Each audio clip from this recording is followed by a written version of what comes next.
Bonjour à tous, j'espère que vous allez bien. Moi de mon côté ça va, je vais hyper bien. Alors, ce matin je voulais faire une vidéo, bon pas ce matin, hein, depuis un moment, qui parle de la reconnaissance vocale, plus précisément de la reconnaissance vocale en Wolof, juste classifier 5 chiffres de 1 à 5, c'est-à-dire de Ben jusqu'à Jérôme. Classifier ces chiffres-là grâce au deep learning en utilisant un CNN. Donc, je vais faire des vidéos de A à Z. Par un début, d'abord, je vais commencer à vous présenter la reconnaissance vocale, comment est-ce qu'on peut faire de la reconnaissance vocale. On va parler du son, fréquence, période. Et puis, on va parler aussi de l'intelligence artificielle et comment mettre en place un système de reconnaissance vocale avec un réseau de neurones à convolution. Oui, on va créer une API pour mettre en ligne notre modèle pour que de tierces personnes puissent l'utiliser. Juste en envoyant des audios et puis en retour,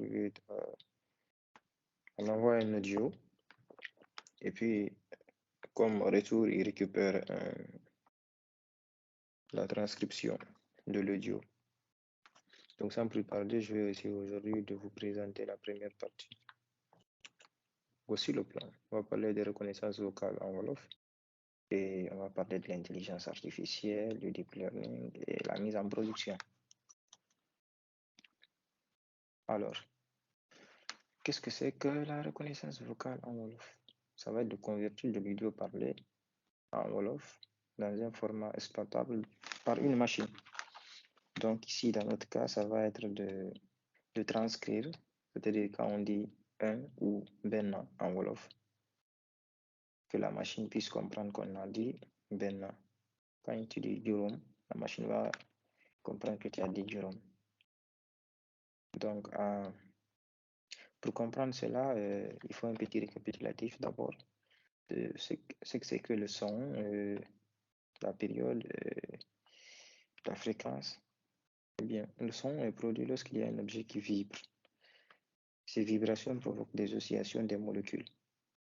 Dans l'air, par exemple, ce sont les molécules de l'air qui vont commencer à osciller.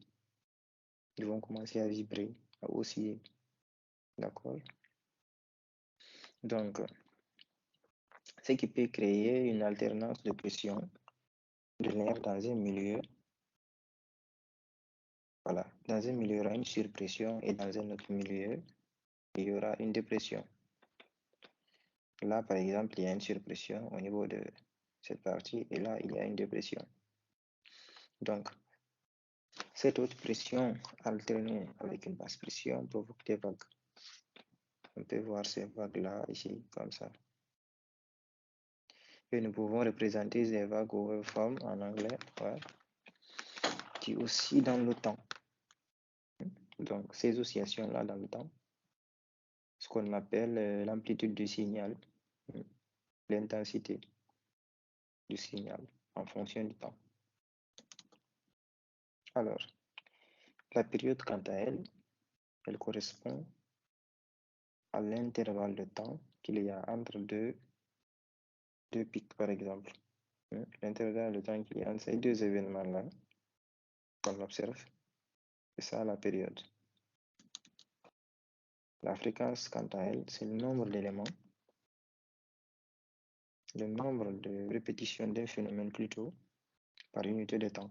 Imaginons que de là jusqu'à là, c'est une unité de temps, c'est-à-dire une seconde dans ce cas-ci là.